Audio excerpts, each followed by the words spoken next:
Sko, þegar að áfara hanna nýja skóla, þá er alltaf rosalega spennandi tímabil í gangi hjá okkur. En mér langar að koma aðeins að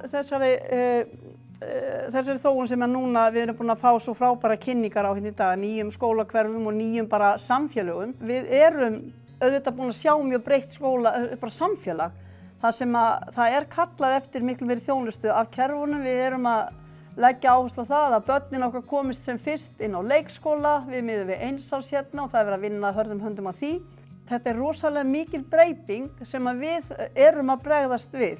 Ef við komum svo inn í hverfið, þá sjáum við þessi mynd við birst hérna nokkur sinnum í dag, en ég setti þarna til gamans gula hringinn sem er sá skóli sem við erum kannski komin svona næst í að vera að velta fyrir okkur. Það er skóli þarna sem á að þjóna Vogabyggð á Snarfarasvæðinu. Ótrúlega spennandi svæði fyrir skóla, stórt grænt svæði, þannig að við sjáum þetta í hillingum með kajaka og alls konar ævintýr. Það sem eru 3 rauðir hringir, þarna eru skólalóðirnar í hverfunum. Litlu rauðu punktarnir, þetta eru skólar fyrir 4 til 9 ára börn. Það eru svo mikil samlegðaráhrif fyrir þennan hóp. Vegna þess að við horfum bara á skólalóðirnar, við horfum á skipulagið inn í skólanum, við horfum á leikinn, þjálfunin í félagsfærninni, það hvernig við erum að sinna þessum yngsta hópi.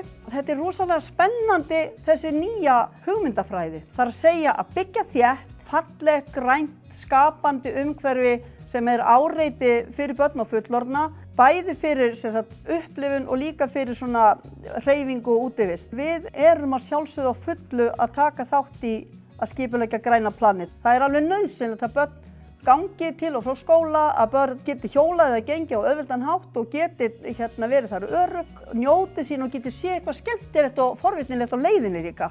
Þannig að við erum rosalega spennt fyrir þessu nýju hverfum af því við sjáum, og ég er bara búin að sjá það á þessum kynningu, hvað er hugsað fyrir mörgu líka út frá börnum. Þetta er auðvitað ofsalega mikilvægt fyrir skólana að fá að vera svona virkir þáttakendur í því að móta hverfið, af því að við viljum líka sjá að uppgötvunarnám og þjálfunin í því að ferðast eigið umhverfi, þjálfunin í að vera með börnum út að leika á þessum opnu svæðum, hún er rosalega mikilvæg af því að nám er ekki bara að sitja við borð og hafa bók fyrir framan sig. Það er svo ofboðslega vítt hugtak. Þegar við komum að unglingunum þá vitum við það að þetta er gríðarlega mikill mótunartími.